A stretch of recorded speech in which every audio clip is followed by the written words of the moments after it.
ഈശോ മിശിഹായ്ക്ക് സ്തുതിയായിരിക്കട്ടെ. ഞാൻ മാണിപ്പറമ്പിലച്ചൻ. എന്താണ് കണ്ണിലെഴുതാനുള്ള അഞ്ജനം? വെളിപാട് പുസ്തകം 3:18 നമ്മളിങ്ങനെ വായിക്കുന്നു: ഞാൻ നിനക്ക് ബുദ്ധി ഉപദേശിക്കുന്നു, നീ സമ്പന്നനാകേണ്ടതിന് തീയിൽ ഊതിക്കാച്ചിയ പൊന്നും നിന്റെ നഗ്നതയുടെ ലജ്ജ വെളിവാകാതിരിക്കാൻ ധരിക്കാനുള്ള വെള്ളയുടുപ്പും നിനക്ക് കാഴ്ച ലഭിക്കേണ്ടതിന് കണ്ണിലെഴുതാനുള്ള അഞ്ജനവും എന്നോട് വിലയ്ക്ക് വാങ്ങുക. എന്താണ് ഈ അഞ്ജനം, കണ്ണിലെഴുതാനുള്ള അഞ്ജനം? വെളിപാട് പുസ്തകത്തിലെ മിക്ക കോഡുകളും ചരിത്രപരവും ഭൂമിശാസ്ത്രവും പരമായ യാഥാർത്ഥ്യങ്ങളെ കണ്ടെടുത്തതാണ്. അതുപോലെ ഗണിതശാസ്ത്രം.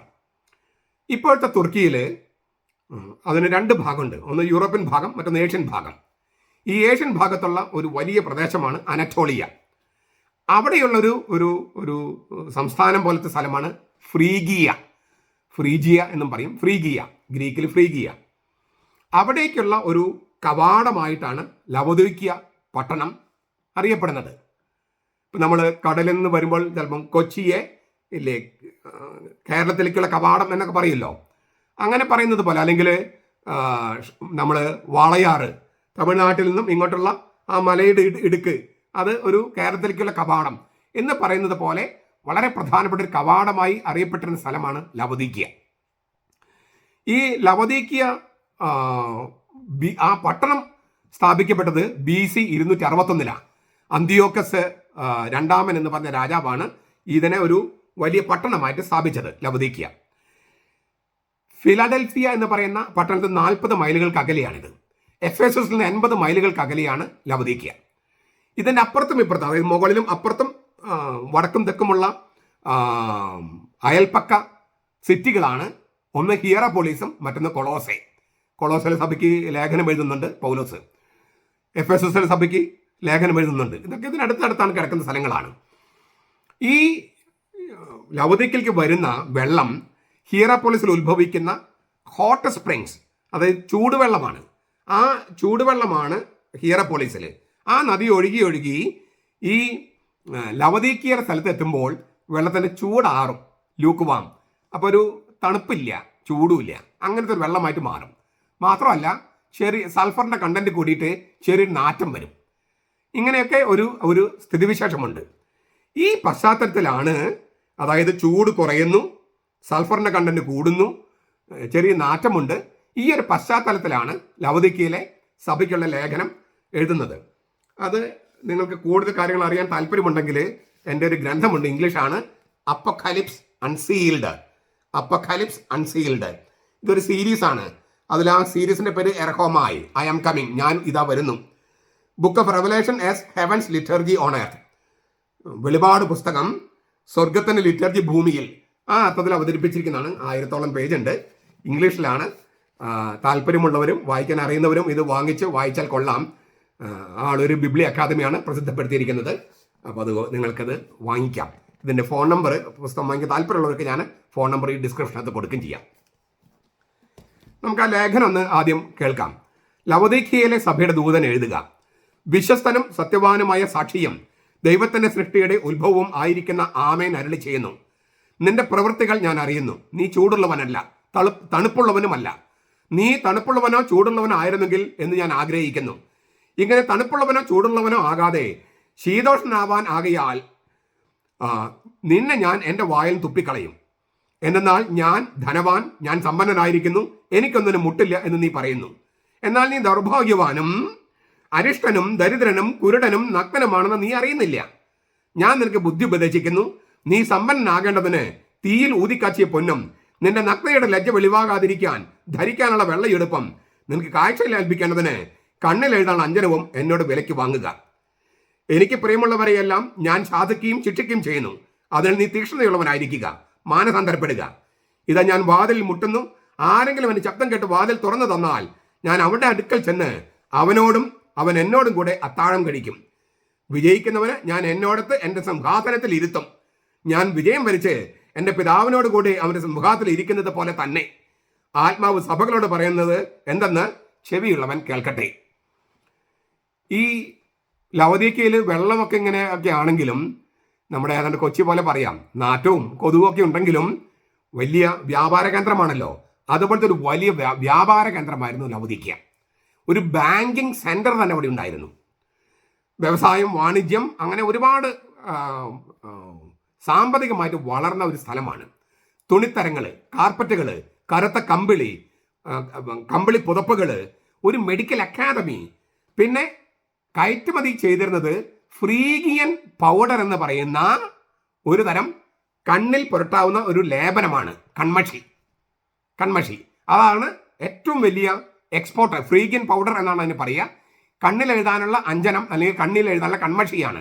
അത് ഭയങ്കര കീർത്തിയാർജിച്ചതാണ് ഈ ഫ്രീഗിയൻ പൗഡർ എന്ന് പറയുന്ന. ഫ്രീഗിയൻ പൗഡർ പതുക്കെ ഒന്ന് ചാലിച്ചിട്ട് കണ്ണ് എഴുതിയ, ഇപ്പം നമ്മൾ അതിനെന്താ പറയാം, ഐബ്രോ പെൻസിലൊക്കെ അതിന് പകരം, അതൊക്കെ ചെറുപ്പത്തിലാണ്, എൻ്റെ ചെറുപ്പത്തിൽ. ഇപ്പോൾ എന്തൊക്കെയോ വളരെ അഡ്വാൻസ്ഡ് ആയിട്ട് സംഗതികളുണ്ടല്ലോ. അപ്പം അതുപോലെ അക്കാലത്ത് കയറ്റുമതി ചെയ്തിരുന്ന ഒരു സംഗതിയാണ് ഈ ഫ്രീഗിയൻ പൗഡർ എന്ന് പറയുന്ന ലവുദിക്കയിൽ നിന്നും കയറ്റുമതി ചെയ്തിരുന്ന കൺമഷി. ഭൗതിക സൗകര്യങ്ങളും കൂടി, അതായത് സാമ്പത്തികമായിട്ട് മെച്ചപ്പെട്ടു, വ്യാപാരം, വാണിജ്യം, കയറ്റുമതി, അങ്ങനെ സകല സംഗതികളും മെച്ചപ്പെട്ട് കഴിഞ്ഞപ്പോൾ വിശ്വാസമില്ലെങ്കിലും കുഴപ്പമില്ല, ദൈവമില്ലെങ്കിലും നമുക്ക് മാനേജ് ചെയ്യാൻ പറ്റും എന്ന ചിന്ത വന്നു. വിശ്വാസത്തിൽ തണുത്തു, ദൈവചിന്ത കുറഞ്ഞു, പണമുണ്ട്, സൗകര്യങ്ങളുണ്ട്, പിന്നെ ദൈവത്തിൻ്റെ ആവശ്യമുണ്ടോ എന്നുള്ള ചിന്ത വന്നു. ലവുദിക്കയിലെ ദൂതൻ എന്ന് വെച്ചാൽ മെത്രാനാണ്. കാരണം മെത്രാനോടും പറയുന്നു, ഈ ദൂതനോടും മാനസാന്തരപ്പെടാൻ പറയുന്നുണ്ട്. അപ്പോൾ മിക്കവാറും ദൂതന് പല അർത്ഥങ്ങളുണ്ടാകാം, അതൊക്കെ ഞാൻ എൻ്റെ പുസ്തകത്തിൽ എഴുതിയിട്ടുണ്ട്. മിക്കവാറും ആ സഭയുടെ തലവനായ മെത്രാനോട് ഉത്തിതനായ കർത്താവ് യോഹന്നാനോട് പറയുകയാണ് ആ മെത്രാനെ കത്തെഴുതുക. എന്താ കാര്യം? മെത്രാൻ വേണ്ടത്ര നടപടികൾ എടുത്തില്ല. ഈ ചൂടുമില്ല തണുപ്പില്ലാത്ത ഒരവസ്ഥയിലേക്ക് വരുമ്പോൾ, അതായത് വലിയ പാപങ്ങളൊന്നും ചെയ്യുന്നില്ല, എന്നാൽ വിശ്വാസവും ഇല്ല, അങ്ങനെ ഒരു മന്ദോഷണൻ, അങ്ങനെ ഒരു അവസ്ഥ വന്നു കഴിഞ്ഞപ്പോൾ അതിനെ മറികടക്കാനായിട്ട് മെത്രാൻ, ആ സഭയുടെ ദൂതൻ എന്ന് പറയുന്ന മെത്രാൻ, ആ സഭയുടെ മാലാഖ എന്ന് പറയുന്ന മെത്രാൻ നടപടികൾ എടുക്കാത്തതിനാലാണ് ഉത്തിതനായ കർത്താവ് പറഞ്ഞത്. അപ്പോൾ എന്താണ് ഈ അഞ്ജനം എന്ന് പറഞ്ഞാൽ? കാര്യങ്ങൾ വേണ്ട വിധം കാണാനുള്ള കാഴ്ച അവർക്കില്ല. അവർ ബാഹ്യമായ ഭംഗി, കണ്ണിൽ കണ്ണൊക്കെ എഴുതി അങ്ങനെ ബാഹ്യമായ സൗന്ദര്യം മാത്രം കാണുന്നു. ഭൗതികമായ കാര്യങ്ങളൊക്കെ വേണം, അതൊന്നും വേണ്ടെന്ന് പറഞ്ഞിട്ടില്ല, പക്ഷെ അതിൻ്റെ ദോഷം തിരിച്ചറിയുന്നില്ല. ഇങ്ങനെ കണ്ണിൽ കൺമഷിക്ക് എഴുതി നല്ല സുന്ദരനും സുന്ദരിയാക്കി ഇരിക്കുന്നെങ്കിലും വിശ്വാസത്തിൻ്റെ കാഴ്ച അവർക്ക് മങ്ങിക്കൊണ്ടിരിക്കുന്നു. അതിനാൽ വിശ്വാസത്തിൻ്റെ കാഴ്ച ഉണ്ടാകണമെങ്കിൽ നീ എന്നിൽ നിന്നും വിലയ്ക്ക് വാങ്ങണം. എന്ത് വിലയ്ക്ക് വാങ്ങണം? വിശ്വാസം തന്നെ. ഞാൻ പണ്ട് പറഞ്ഞിട്ടുണ്ട്, ഇത് വാങ്ങി ഭക്ഷിക്കുക, ഇത് വാങ്ങി കുടിക്കുക. വാങ്ങുക എന്ന് പറഞ്ഞാൽ അതൊരു പർച്ചേസാണ്. അപ്പം മൂല്യം കൊടുക്കണം. അതായത് ദൈവത്തിൽ വിശ്വസിക്കുക എന്ന് പറയുന്നത് വലിയ ചെലവുള്ള കാര്യമാണ്. അബ്രഹാമിന് വിശ്വസിക്കാൻ തൻ്റെ സ്വന്തം മകനെ, വാഗ്ദാനത്തിൻ്റെ മകനെ ബലി കൊടുക്കേണ്ടി വരുന്ന അത്രയും വലിയ വിലയാണ്. അതാണ് വിശ്വാസത്തിൻ്റെ വില. മറിയത്തിൻ്റെ വിശ്വാസത്തിൻ്റെ വില എന്ന് പറയുന്നത് ഏക മകനെ ബലി കൊടുക്കേണ്ടി വരുന്ന ആ വേദനയാണ്. പത്രോസിനും പൗലോസിനൊക്കെ സ്വന്തം ജീവൻ, തോമസിനൊക്കെ സ്വന്തം ജീവൻ കൊടുക്കേണ്ടി വന്നു ആ വിശ്വാസത്തിന് വേണ്ടി. അതിനാൽ നീ എന്നോട് വാങ്ങുക എന്ന് പറഞ്ഞാൽ വിശ്വാസം നീ എന്നോട് വാങ്ങണമെങ്കിൽ നിനക്ക് പ്രിയപ്പെട്ട പലതും നീ അത് നഷ്ടപ്പെടുത്തണം. നീ അത് വിശ്വാസം വില കൊടുത്ത് വാങ്ങുന്നത് പോലെ നിനക്ക് നഷ്ടപ്പെടേണ്ടതുണ്ട്. ചിലതും പല കാര്യങ്ങൾ നഷ്ടപ്പെടുത്തിയാലേ ഈ വിശ്വാസം നിലനിർത്താൻ കഴിയും. അപ്പോൾ നിനക്ക് ഈ കണ്ണിലെന്ന അഞ്ജനത്തിന് പകരം ശരിക്കുള്ള കാഴ്ചകൾ കാണാനുള്ള ആ വെളിപാട് കിട്ടും, ഉൾക്കാഴ്ച കിട്ടും. അപ്പോൾ വിശ്വാസം, അതായത് കാണപ്പെടുന്ന കാര്യങ്ങൾക്ക് അപ്പുറത്തുള്ള കാര്യങ്ങൾ കാണാൻ, പ്രത്യക്ഷത്തിലുള്ള കാര്യങ്ങൾക്ക് അപ്പുറത്തുള്ള കാര്യങ്ങൾ കാണാനുള്ള കാഴ്ച, അതാണ് ഈ കണ്ണിൽ എഴുതാനുള്ള അഞ്ജനം എന്നതുകൊണ്ട് ഉദ്ദേശിക്കുന്നത്. പ്രത്യക്ഷത്തിൽ കാണുന്ന കാര്യങ്ങൾക്ക് അപ്പുറത്ത് കാണുന്ന കാര്യങ്ങൾ, ദൈവം കാണുന്ന പോലെ കാണാനുള്ള കാര്യങ്ങൾ, ഈ നമ്മുടെ ഒരു 50 വർഷമോ അല്ലെങ്കിൽ 60 വർഷത്തെ കാര്യങ്ങളല്ല, അതിനപ്പുറത്ത് ലോകാരംഭം മുതൽ ലോകാവസാനം വരെയുള്ള കാര്യങ്ങൾ കുറച്ചുകൂടി ഉയർന്നൊരു ഭ്രമണപഥത്തിലേക്ക് പോയി ദൈവത്തിലേക്ക് ഉയർന്ന് ദൈവം കാണുന്ന പോലെ കാണാനുള്ള ആ പരിപ്രേക്ഷ്യം, പെർസ്പെക്റ്റീവ്, അതിനെയാണ് കണ്ണിൽ എഴുതാനുള്ള അഞ്ജനമെന്ന് അവിടെ ഉദ്ദേശിക്കുന്നത്. കുറച്ചുകൂടി അതിൻ്റെ വചനാത്മകമായ അർത്ഥം, ഇതിന് കൗതാശികമായ അർത്ഥം കൂടിയുണ്ട്. ഈ കണ്ണിൽ എഴുതാനുള്ള മഷി എവിടെയാണ്? യോഹന്നാന്റെ സുവിശേഷത്തിൽ, യോഹന്നാന്റെ ആണുള്ള വെളിപാട്, യോഹന്നാന്റെ സുവിശേഷത്തിൽ 9-ാമത്തെ അധ്യായം ജന്മന അന്ധനായ ഒരു തന്നെ സുഖപ്പെടുന്ന രംഗമുണ്ട്. യേശു നിലത്ത് തുപ്പി വിരൽ കൊണ്ട് ചെളി ഉണ്ടാക്കി ഈ അന്ധന്റെ കണ്ണുകൾ പൊച്ചിട്ട് പറഞ്ഞു, സിലോഹ കുളത്തിൽ പോയി കഴുകുക. സിലോഹ എന്ന് പറഞ്ഞാൽ അയക്കപ്പെട്ടവൻ. അവൻ പോയി കഴുകി വന്നു. ആ നിലത്ത് തുപ്പി അവൻ ചെളി ഉണ്ടാക്കി. ക്രിയോ എന്ന വാക്ക് ഉപയോഗിക്കണേ. അതിൽ നിന്നാണ് അഭിഷേകം എന്ന വാക്ക് വരുന്നത്. അഭിഷിക്തൻ, ക്രിസ്തോസ്, ക്രിസ്തു, അതിൻ്റെയൊക്കെ ക്രിയാരൂപമാണ് ക്രിയോ. അപ്പോൾ അഭിഷേകം ചെയ്യപ്പെട്ടവൻ, അഭിഷേകം ചെയ്യുക എന്നൊക്കെയാണ് ഈ ക്രിയോ എന്ന വാക്കിനർത്ഥം. അപ്പോൾ ഈ കർത്താവ് നിലത്ത് തുപ്പി വിരൽ കൊണ്ട് ചെളി ഉണ്ടാക്കി അവൻ്റെ കണ്ണുകളിൽ പൂശി. കർത്താവിൻ്റെ തുപ്പല്, കർത്താവിൻ്റെ വിരല്, ഈ ചെളി ഉണ്ടാക്കല്, ഇതെല്ലാം പരിശുദ്ധാത്മാവിൻ്റെ അഭിഷേകവുമായിട്ട് ബന്ധപ്പെട്ടതാണ്. പരിശുദ്ധാത്മാവിൻ്റെ ആവാസത്തെയാണ് അഭിഷേകം എന്ന് പറയുന്നത്. ഒന്നുകൂടി ഞാൻ വെളിപ്പെടുത്തുക. പരിശുദ്ധാത്മാവ് വന്ന് നമ്മൾ വസിക്കുന്നതിനെയാണ് അഭിഷേകം എന്ന് പറയുന്നത്. ഇവൻ സിലോഹ കുളത്തിൽ പോയി കഴുകി. അയക്കപ്പെട്ടവൻ എന്നാണ് അതിൻ്റെ അർത്ഥം. യേശു അയച്ച അല്ലെങ്കിൽ യേശുവിനാൽ അയക്കപ്പെട്ട ആ സിലോഹ കുളം ജീവജലത്തിൻ്റെ അരുവിയായിട്ട് മാറുകയാണ്, പരിശുദ്ധാത്മാവായിട്ട് മാറുകയാണ്.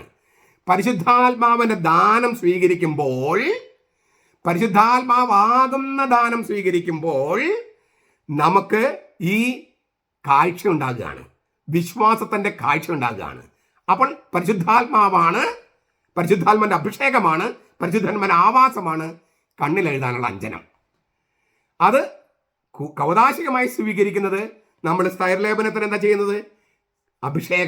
അഭിഷേകം ക്രിയോ ഇല്ലേ? അഭിഷേകം ചെയ്യാണ്. മാമോദീസയിൽ അഭിഷേകം, പരിശുദ്ധാത്മാവിൻ്റെ അഭിഷേകമാണ് ഈ അഭിഷേകം ചെയ്യല്.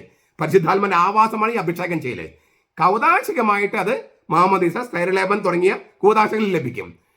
പക്ഷെ ആ ലഭിക്കുന്നത് വചനം വായിച്ചും വിശ്വാസത്തിൽ വളർന്നും എന്താണ് നമുക്ക് കിട്ടിയതെന്നുള്ള അവബോധത്തിലേക്ക് വളർന്നുകൊണ്ടിരിക്കണം.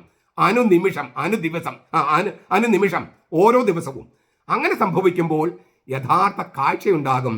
അപ്പോൾ പ്രത്യക്ഷത്തിനപ്പുറത്തുള്ള കാര്യങ്ങൾ കാണാൻ, ദൈവത്തിൻ്റെ ഭ്രമണപഥത്തിൽ നിന്ന് കീഴ്പോട്ട് നോക്കി നമ്മളുടെ ജീവിതത്തെ വിലയിരുത്താനുള്ള കാഴ്ച കിട്ടാകും.